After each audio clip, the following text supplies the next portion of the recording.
News India देख रहे हैं आप। मैं हूं आपके साथ पूजा अग्रवाल। बुलेटिन में आप सभी का स्वागत है। शुरुआत इस वक्त की बड़ी खबर के साथ करेंगे, यानी कि 104 ऐसे प्रवासी हैं जिन्हें अब वापस अमेरिका ने भारत भेज दिया है। जी हां, अमेरिका से अब प्रवासियों का पहला जत्था पहुंच चुका है, डिपोर्ट हो चुका है। अमेरिका से भारत लौटे 104 अवैध प्रवासी को लेकर अमृतसर पहुंचा यूएस विमान। 1700 अवैध प्रवासी भारतीय अमेरिकी हिरासत में।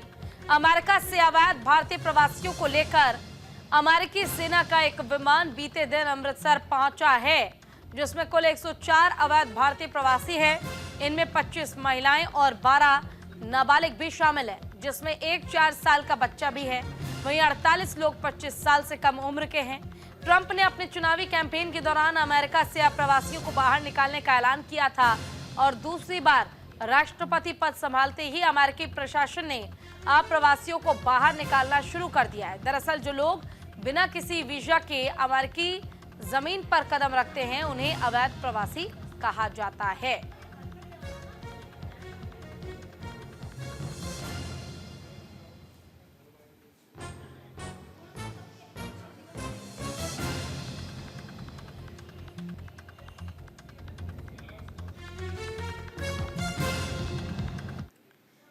तो देखिए, अप्रवासियों का पहला जत्था डिपोर्ट हो चुका है। अमेरिका ने 104 भारतीयों को जबरन भेज दिया है भारत वापस। अमेरिका समेत कभी भी 20 देश नहीं जा सकेंगे। हरियाणा के 33 लोग डिपोर्ट किए गए, गुजरात के 33 लोग हैं, वहीं पंजाब के 30 लोग इसमें शामिल हैं, महाराष्ट्र के 3, यूपी और चंडीगढ़ के 2-2 और यूएस एयरफोर्स का विमान अमृतसर लैंड कर चुका है। हाथों में हथकड़ी, पैरों में लगी थी बेड़ियां। 25 महिलाएं और 12 नाबालिग इसमें शामिल हैं। अमेरिका में 7,25,000 अवैध प्रवासी भारतीय, 1700 अवैध प्रवासी भारतीय अमेरिकी हिरासत में हैं और अवैध प्रवासियों को बाहर निकालने में ट्रंप जुटे हुए हैं।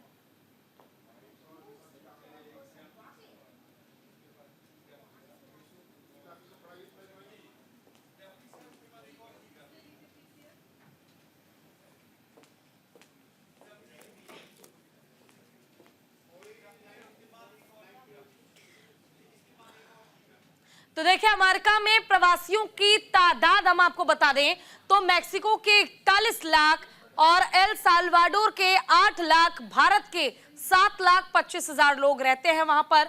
गवाटेमाला के 7 लाख, होंडुरास के 5,05,000 अमेरिका अवैध प्रवासी 1 करोड़ से ज्यादा हैं।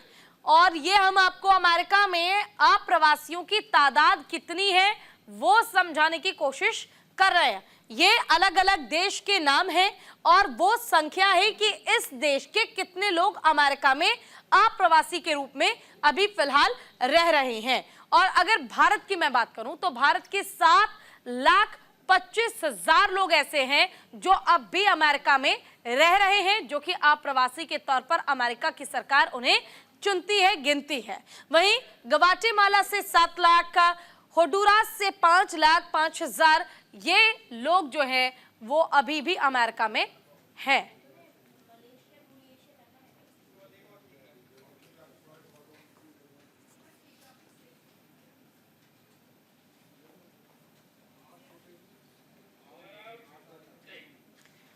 तो देखिए, अमेरिका में अप्रवासी अवैध तरीके से जो रह रहे हैं उनको लेकर जानकारी मैं आपको दे दूं तो देखिए, 97,000 भारतीय अवैध घुसपैठ करते गिरफ्तार किए गए। अमेरिका भागने वालों की संख्या 5 गुना बढ़ती जा रही है। कनाडा और मैक्सिको बॉर्डर से ज्यादा घुसपैठ हो रही है। अरेस्ट लोगों में ज्यादातर ने देश में खतरा होने की अर्जी दी है। अप्रवासियों को मुश्किलों का सामना करना पड़ता है। ठंड, भूख और माफिया से टकराव का खतरा उन्हें ज्यादा होता है। कम पैसों में कुछ भी करने को मजबूर रहते हैं ये लोग। हमेशा डर के साए में जीने को मजबूर रहते हैं। जुल्म होने पर पुलिस में शिकायत नहीं कर सकते ये लोग। गिरफ्तार होने पर डिटेंशन सेंटर में यातनाएं भी इन्हें झेलनी पड़ती है। तो चाहे वो कोई भी क्यों ना हो, किसी भी देश का व्यक्ति क्यों ना हो, अगर अवैध तरीके से अमेरिका पहुंचा है तो अप्रवासी के रूप में उसको कई यातनाएं झेलनी पड़ती है।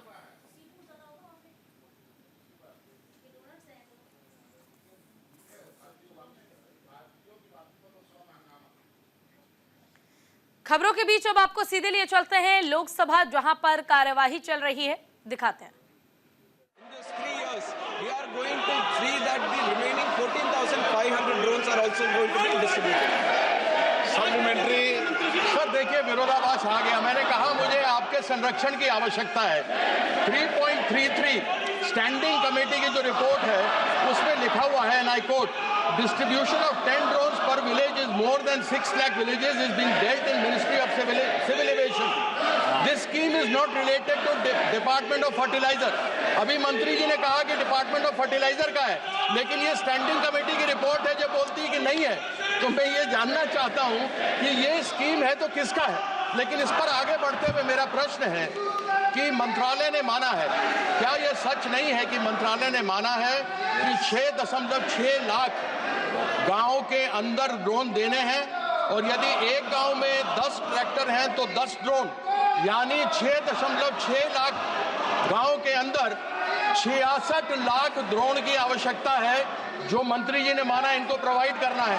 तो मैं ये जानना चाहता हूं, क्या 15,000 ड्रोन क्या पूरे हो जाएंगे देश के लिए? क्या ये सफिशिएंट है? धीरे धीरे होंगे माननीय मंत्री। नहीं, मैं इसको सर कंप्लीट कर लूं। सर इसको कंप्लीट करना है। नैनो फर्टिलाइजर सर, ड्रोन्स की इस्तेमाल हम बहुत ज्यादा कर सकते हैं इस देश में। There is a lot of potential for the utilization of drones, and not just in agriculture. I have 50 use cases in 12 departments itself, and the use cases are limitless. The possibilities are endless. But when it comes to utilization of drones in agriculture, one is the Namo Drone Didi program, through which we are doing 15,000. And when it comes to these 10 drones per village and 6 lakh villages, this is an aspirational figure that we have.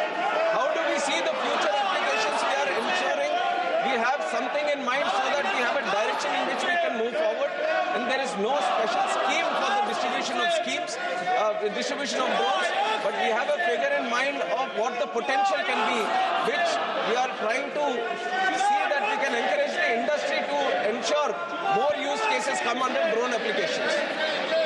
Question number 42 Shri Dhairyasheel Sambhajirao Mane. Dhairyasheel Sambhajirao माने। माननीय मंत्री जी। सुधीर गुप्ता। माननीय अध्यक्ष सुधीर गुप्ता जी। माननीय अध्यक्ष जी, मुझे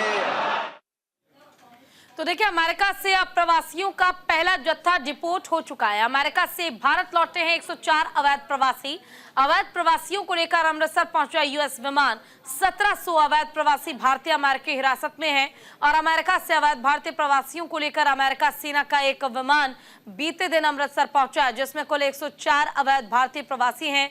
इनमें 25 महिलाएं और 12 नाबालिग शामिल हैं, जिनमें एक 4 साल का छोटा बच्चा भी है।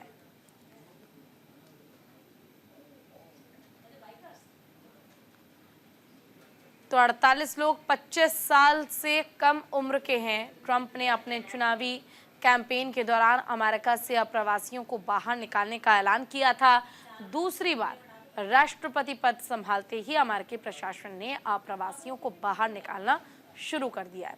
दरअसल जो लोग बिना किसी वीजा के अमेरिका की जमीन पर कदम रखते हैं, उन्हें अवैध प्रवासी कहा जाता है।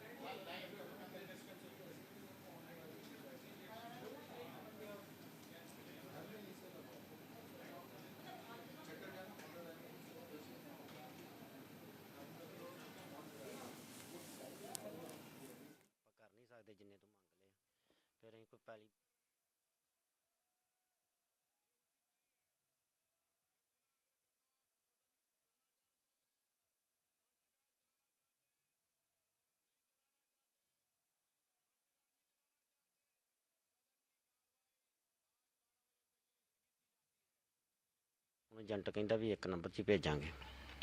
ਦੁਬਈ ਦਾ ਏਜੰਟ ਹੀ ਨਾ, ਆਪਣੇ ਕੋ ਬੇਟੇ ਨੂੰ ਪਤਾ ਉਹਦੇ ਬਾਰੇ, ਤੇ ਆਪਾਂ ਜਿੰਨੇ ਪੈਸੇ ਕਿਹਾ ਬੱਚਾ ਪਾਈ ਗਿਆ, ਅਸੀਂ ਪਾਈ ਗਏ ਮਗਰੋਂ। ਤੇ ਬੱਚਾ 23 ਤਰੀਕ ਨੂੰ ਉਹਨੇ ਆਖਿਆ ਵੀ ਮੈਂ ਅਮਰੀਕਾ ਲੈਂਡ ਹੋਣ ਲੱਗਾ, ਕੰਧ ਟੱਪਣ ਲੱਗਾ। ਤੇ ਮੁੜ ਕੇ ਕੱਲ੍ਹ ਹੀ ਪਤਾ ਲੱਗਾ ਜਦੋਂ ਸਾਨੂੰ ਵੀ ਇੱਥੇ ਰਾਜਸਥਾਨ ਸੀ ਆ ਗਿਆ एयरपोर्ट ਤੇ। ਕੀ ਮੁਸ਼ਕਲਾਂ ਸਾਹਮਣੇ, ਕਿਸ ਤਰ੍ਹਾਂ ਤੁਸੀਂ ਪੈਸੇ ਇਕੱਠੇ ਕੀਤੇ, ਕਿੰਨੇ ਪੈਸੇ ਭੇਜੇ? ਪੈਸੇ ਤੇ ਸਰ ਜਦੋਂ ਤੇ ਦੁਬਈ ਭੇਜਿਆ ਉਦੋਂ ਤੇ 5-6 ਲੱਖ ਦਾ ਖਰਚਾ ਆਇਆ, ਤੇ ਬਾਅਦ ਚ ਇਹਨੇ ਮੇਰੇ ਹਿਸਾਬ ਨਾਲ 48 ਕੁ ਲੱਖ ਰੁਪਈਆ ਕੀਤਾ ਸੀ ਹੋਰ ਸਭ ਖਰਚ ਤੇ ਫਿਰ ਮਗਰੋਂ ਹੋਰ ਪੈਸੇ ਇਹਨੇ ਮੰਗਵਾਏ। ਮੈਨੂੰ ਲੋੜ ਆ 60 ਪਲੱਸ 'ਚ ਪਿਆ ਹੁਣ। ਸੱਟ ਕੀ ਮੁਸ਼ਕਲਾਂ ਤੁਹਾਨੂੰ ਕਿਸ ਤਰ੍ਹਾਂ ਪੈਸੇ ਇਕੱਠੇ ਕੀਤਾ ਤੁਸੀਂ ਦੱਸ ਦਿਓ। ਪੈਸੇ ਸਰ ਇੱਕ ਤੇ ਮੱਝਾਂ ਸੀ ਮੇਰੇ ਕੋਲ ਉਹ ਵੇਚੀਆਂ, ਇੱਕ ਟਰੈਕਟਰ ਸੀ, ਰੀਪਰ ਸੀ, ਟਰਾਲੀਆਂ ਸੀ ਉਹ ਵੇਚੀਆਂ, ਪੈਲੀ ਵੇਚੀ ਬੈ ਕੀਤੀ, ਗਹਿਣੇ ਕੀਤਾ ਵਿੱਚੋਂ 1.5 ਕਿੱਲਾ ਥਾਂ, ਵਿੱਚੋਂ ਰਿਸ਼ਤੇਦਾਰਾਂ ਕੋਲ ਗਹਿਣਾ ਗੱਟਾ ਫੜ ਕੇ ਕਿਸੇ ਜੇ ਰਿਸ਼ਤੇਦਾਰ ਨੂੰ ਆਖਿਆ ਤੈਨੂੰ ਬਣਾ ਦਾਂਗੇ ਵੇਚਤਾ, ਕਿਸੇ ਨੂੰ ਕਹਿਤਾ ਤੈਨੂੰ ਛਡਾ ਦਾਂਗੇ ਬੱਚਾ ਕਮਾਊਗਾ। ਤੇ ਇੱਕ ਲਿਮਟ ਬਣਾਈ 17.5 ਲੱਖ ਦੀ ਵੀ ਮਾਤਾ ਦੀ ਜ਼ਮੀਨ ਆਪਣੀ ਤੇ। चलिए इस पर चर्चा के लिए हमारे साथ संजीव श्रीवास्तव जुड़ गए हैं, विदेश मामलों की जानकार हैं। संजीव जी आपका बहुत बहुत स्वागत है न्यूज़ इंडिया पर। धन्यवाद जी संजीव जी, देखिए अमेरिका से 104 ऐसे अप्रवासी भारतीय हैं जिन्हें वापस भारत भेजा गया है, डिपोर्ट कर दिया गया है। ऐसे में बड़ा सवाल ये उठता है कि ट्रंप की सरकार बनते ही उन लोगों पर एक्शन लिया जा रहा है जो अवैध तरीके से अमेरिका में रह रहे हैं। इस पर आखिर इसे अगर हम समझने की कोशिश करें तो कैसे समझा जा सकता है, इन लोगों को क्यों वापस भेजा जा रहा है? देखिए, अवैध जो प्रवासी हैं वो किसी भी राष्ट्र के लिए एक चुनौती होते हैं, एक चिंता का विषय होते हैं। हमारे अपने देश में भी अनेक अवैध प्रवासी हैं, रोहिंग्या इलीगल इमाइग्रेंट्स हैं, बांग्लादेश से आए हुए अनेक इलीगल इमाइग्रेंट्स हैं और जिनको कि हम समय समय पर देश मूल देश वापस भेजने की बातें करते हैं। और यूनाइटेड स्टेट्स ऑफ अमेरिका में इसी तरीके से अनेक अवैध प्रवासी हैं जिनके पास लीगल डॉक्यूमेंट्स नहीं है, जिन्होंने वीजा पासपोर्ट इत्यादि का इस्तेमाल करते हुए अवैध माध्यमों से और गलत लोगों के नेटवर्क के जाल में फंस करके, एजेंट इत्यादि के जाल में फंस करके उन्हें पैसे करके डंकी रूट एक होता है जिसके माध्यम से वो अमेरिका में उन्होंने प्रवेश किया और बहुत ही रिस्की अपने पूरे पैसे को और पूरे जीवन को दांव पे लगा करके ये वहाँ जाते हैं। कई तो उसमें इस पूरी प्रक्रिया में वो अपनी जान भी गंवा देते हैं। तो ऐसे जो इलीगल इमाइग्रेंट्स हैं जो कि अवैध तरीके से बिना लीगल डॉक्यूमेंट्स के जब उन्होंने प्रवेश किया है तो उनको अमेरिका वापस भेज रहा है। और उसी प्रक्रिया में अमेरिका ने पूरे विश्व के जो भी अवैध प्रवासी हैं उनको वापस भेजने का कार्य शुरू किया है। डोनाल्ड ट्रंप प्रशासन इस बारे में बहुत स्पष्ट था कि वो अवैध प्रवासियों को डिपोर्ट करेंगे और उन्होंने अपने कैंपेन के दौरान ये वायदे किए थे। तो उसी प्रक्रिया में जो ये अवैध प्रवासी हैं उनको वापस भेजा जा रहा है। और इस तरीके की जो संख्या है, अगर भारतीयों की बात करें तो ये लगभग 18,000 तक की हो सकती है। हालांकि इसका पूरा वेरिफिकेशन किया जा रहा है कि क्या ये जो लोग आ रहे हैं ये भारतीय ही हैं, कहीं ऐसा ना हो कि कोई पाकिस्तानी, कोई बांग्लादेशी, कोई श्रीलंकन इसमें हो। तो इस तरीके का जो पूरा वेरिफिकेशन के बाद ही उन्हें वहां से वापस लाया जा रहा है। लेकिन ऐसी मैं उम्मीद करता हूं कि जो भी ये प्रक्रिया होगी वो एक सम्मानित तरीके से, जो एक बेसिक ह्यूमन डिग्निटी और ट्रीटमेंट का जो ध्यान में रखते हुए अमेरिका के प्रशासन के द्वारा ये किया जाएगा। और कुछ ऐसी खबरें जो आ रही थी कि उनको हैंडकफ वगैरह करना, मुझे नहीं लगता कि उसमें कोई सच्चाई पाई गई है। और अभी तक जो वहाँ पे जो लोग आए हैं उनको एक मिलिट्री प्लेन से उनको लाया गया है, लेकिन कोई ऐसी खबर नहीं है कि जिसके आधार पर कोई बड़ी आपत्ति व्यक्त की जा सके कि अमेरिका ने उनके साथ बहुत खराब बर्ताव किया। लेकिन ये है कि चूंकि वो अवैध तरीके से वहाँ गए थे, इसी वजह से अब उनको डिपोर्ट किया जा रहा है। एक बात मैं अवश्य इतना कहने के बाद अवश्य कहूंगा कि अमेरिका के पहले का जो प्रशासन था, बाइडेन प्रशासन या उसके पहले के भी जो प्रशासन थे, वो इन प्रवासियों को लेकर के उनका रुख उदार था। और वो और जो ये प्रवासी जाते हैं, इसमें ऐसा नहीं है कि सभी जा करके क्रिमिनल एक्टिविटीज में शामिल हो जाते हैं। बहुत सारे ऐसे इलीगल इमाइग्रेंट्स भी हैं जो कि वहाँ पर जाकर के अमेरिका की इकोनॉमी और सोसाइटी में कंट्रीब्यूट करते हैं। डिफरेंट लेवल पे वो अपनी जॉब्स करते हैं। जाहिर है कि उनकी जाने का लक्ष्य अपने आप के लिए पैसा कमाना और पैसा देश से वापस भेजना और अपने परिवारों की स्थितियों को सुधारने का होता है। और चूंकि वो लीगल तरीके से प्रवेश नहीं कर पाए तो इलीगल रास्ता उन्होंने चुना, जो कि उचित नहीं है। लेकिन ये है कि जरूरी नहीं है कि ये सारे के सारे क्रिमिनल्स हों। और जाहिर है कि इस तरीके का जो भी प्रवासी भारतीयों को वहां से लाया जा रहा है, इलीगल इमाइग्रेंट्स को लाया जा रहा है, उनके साथ एक गरिमामयी व्यवहार अवश्य होना चाहिए। इस बात की अपेक्षा भारत करेगा। और जाहिर है कि डोनाल्ड ट्रंप का जो प्रशासन है इस बारे में काफी सख्त रुख अख्तियार कर रहा है। लेकिन मेरा ऐसा मानना है कि यूनाइटेड स्टेट्स ऑफ अमेरिका में चूंकि ये जो इमाइग्रेंट्स हैं बहुत ही बड़ी संख्या में है, और लीगल इमाइग्रेंट्स तो बहुत हैं, इलीगल इमाइग्रेंट्स भी बहुत ज्यादा हैं, तो यूनाइटेड स्टेट्स ऑफ अमेरिका को इन सभी को वापस अगर वो करने लगे तो वहाँ की इकोनॉमी और सोसाइटी में भी बहुत दिक्कतों का सामना करना पड़ सकता है, क्योंकि ये सर्विसेज भी प्रोवाइड कराते हैं। और यूनाइटेड स्टेट्स ऑफ अमेरिका के बारे में ये भी है कि वो एक नेशन ऑफ इमाइग्रेंट्स कहा जाता है। यदि डोनाल्ड ट्रंप और उनके प्रशासन के जो लोग हैं वो अपने फैमिली हिस्ट्री को अगर देखें तो बहुत सारों के जो रूट्स हैं, कोई यूरोप का रूट मिलेगा, कोई अफ्रीका का रूट मिलेगा किसी को, तो ये डोनाल्ड ट्रंप प्रशासन को ध्यान में रखना होगा कि यूनाइटेड स्टेट्स ऑफ अमेरिका को नेशन ऑफ इमाइग्रेंट्स भी कहा जाता है। उसको बनाने में इमाइग्रेंट्स ने ही सबसे बड़ी भूमिका निभाई है, इसलिए इमाइग्रेंट्स के ऊपर बहुत ही ज्यादा सख्ती करना संजीव जी मेरे ख्याल से उचित नहीं होगा। हाँ। और दूसरा ये है कि मेरा ऐसा मानना है कि जैसे जैसे थोड़ा समय बीतेगा, डोनाल्ड ट्रंप प्रशासन इस संदर्भ में, चूंकि अभी नया प्रशासन है और अभी सेटल कर रहा है, तो कैंपेन में जो प्रॉमिसेस किए गए थे उसको इम्प्लीमेंट करने के लिए वो सख्त रुख अपना रहे हैं। लेकिन कोई जो उससे भी जैसे जैसे थोड़ा सेटल डाउन ये एडमिनिस्ट्रेशन करेगा, ऐसे में थोड़ा इस पूरे प्रोसेस में नरमी आने की अच्छा संजीव जी, जिस तरह से हाथों में हथकड़ी, पैरों में बेड़ियां पहनाकर उन्हें विमान से लाया गया, और अब इसको लेकर देखिए, आप भी जानते हैं भारत में तो ये बहुत बड़ी खूबी है कि छोटी सी बात का भी ना तिल का पहाड़ बना दिया जाता है। विपक्ष अब इसको लेकर सवाल खड़े कर रहा है, कांग्रेस कह रहा है कि हमारे दौर में ऐसा हुआ था, हमने विरोध किया, हमने ये किया वो किया, लेकिन इस बार जब प्रवासी भारतीयों को यहाँ लाया गया तो उन्हें मजदूरों की तरह, मुजरिमों की तरह लाया जा रहा है, हाथ और पैरों को बांधकर। तो क्या ये समझा जाए जो अमेरिका के साथ भारत के संबंध इतने बेहतर हैं और दिन ब दिन ये और ज्यादा बेहतर होते जा रहे हैं। अभी हाल ही में प्रधानमंत्री ने डोनाल्ड ट्रंप से फोन पे बात भी की थी, उनका दौरा भी फिक्स हुआ है कि वो अमेरिका जाएंगे। तो क्या 104 ये अप्रवासी भारतीयों को भेजने का फैसला अमेरिका का भारत और अमेरिका के संबंधों में खटास ला सकता है? देखिए, ये जो तस्वीरें आ रही हैं ये यदि सही है, मैं ये स्पष्ट रूप से कहना चाहता हूं कि इसका वेरिफिकेशन होना चाहिए कि क्या ये जो तस्वीरें दिखाई जा रही हैं जिसमें हैंड कफिंग, हथकड़ियां लगाए जाने की जो पूरी स्थिति है, क्या ये भारतीय हैं? क्योंकि कई ऐसी रिपोर्ट्स भी हैं कि ये जो तस्वीरें हैं वो किसी अन्य देशों के नागरिकों की हैं और ये पुरानी तस्वीरें हैं।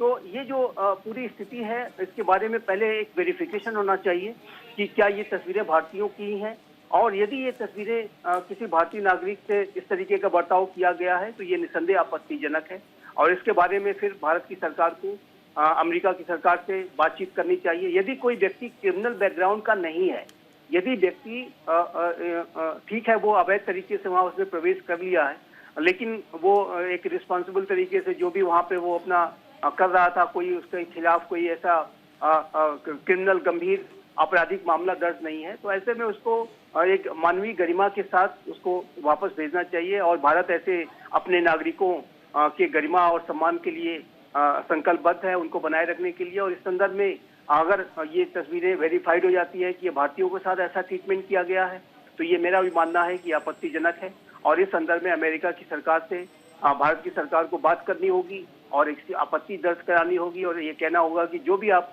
भारतीयों को भेज रहे हैं उनके साथ इस तरीके का बर्ताव न करें, और उनके साथ एक गरिमामयी व्यवहार करते हुए बेसिक जो ह्यूमन जो डिग्निटी और ट्रीटमेंट किसी लोकतांत्रिक राष्ट्र से जो हम अपेक्षा कर सकते हैं, और जो हमें कहते हैं कि भारत और अमेरिका स्ट्रेटेजिक पार्टनर्स हैं, तो ऐसे में भारत के नागरिकों का सम्मान होना चाहिए, और ये मैं अवश्य कहूंगा। लेकिन इतना कहने से पहले मैं यह कहूंगा कि ये जो तस्वीरें आ रही हैं कई बार इसमें भ्रमित करने वाली जो तस्वीरें हैं हो सकती हैं कि किसी अन्य समय की किसी अन्य देश के नागरिकों के संदर्भ में इस तरीके की बातें दिखा करके इस तरीके का भ्रम भी फैलाया जा सकता है।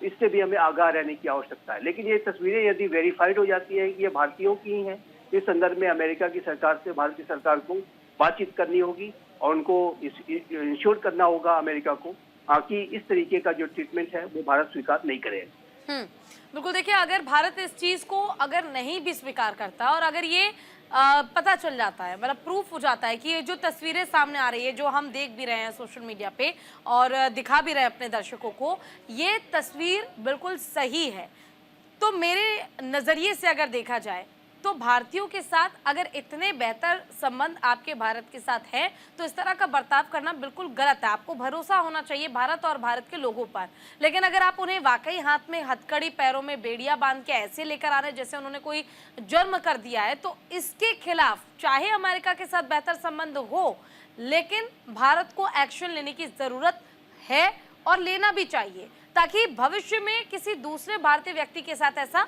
ना हो। आपको क्या लगता है?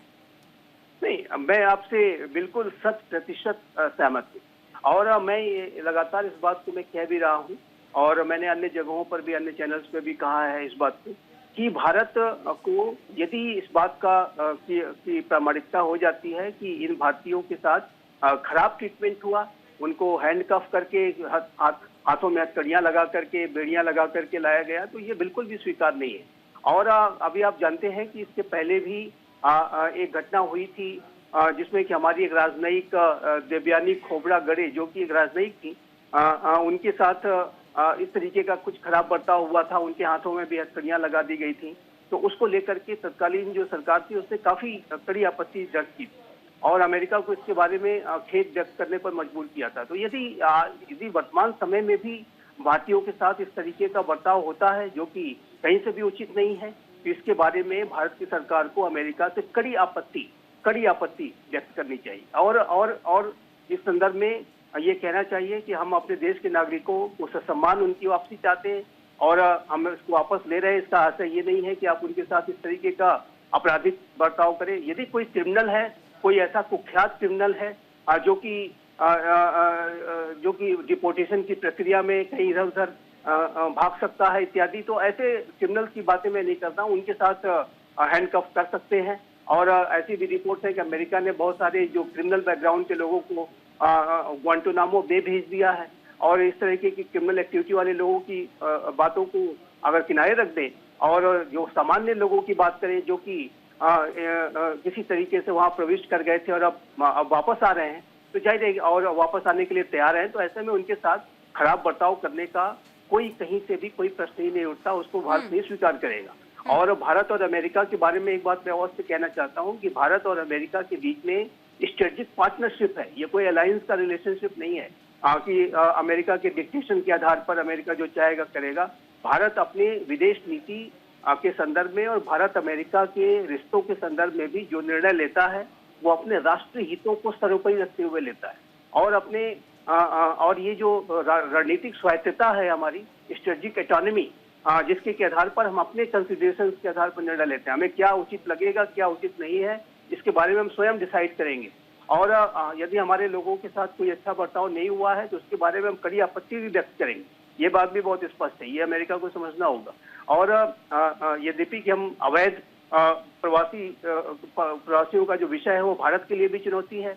इलीगल इमाइग्रेशन किसी भी, जैसा कि मैंने शुरू में ही कहा कि इलीगल इमाइग्रेशन किसी भी राष्ट्र के लिए चुनौतीपूर्ण होता है, वहाँ के लिए अच्छा नहीं होता। लेकिन उसका अर्थ ये नहीं है कि कोई बेसिक जो ह्यूमन डिग्निटी और जो बेसिक ह्यूमन जो ट्रीटमेंट होता है उसको इग्नोर किया जाए। देखिए, ह्यूमन डिग्निटी और ट्रीटमेंट का खास ख्याल रखना जरूरी है। ठीक है, अगर आप किसी भी भारतीय प्रवासी को वापस इंडिया भेज रहे हैं तो एक तरीका होता है भेजने का और उस तरीके के साथ ही भेजना चाहिए। फिलहाल आपका बहुत बहुत शुक्रिया संजीव जी, आप हमारे साथ जुड़े, अपना कीमती समय आपने हमें दिया और फिलहाल के साथ इस बुलेटिन में इतना ही। नमस्कार।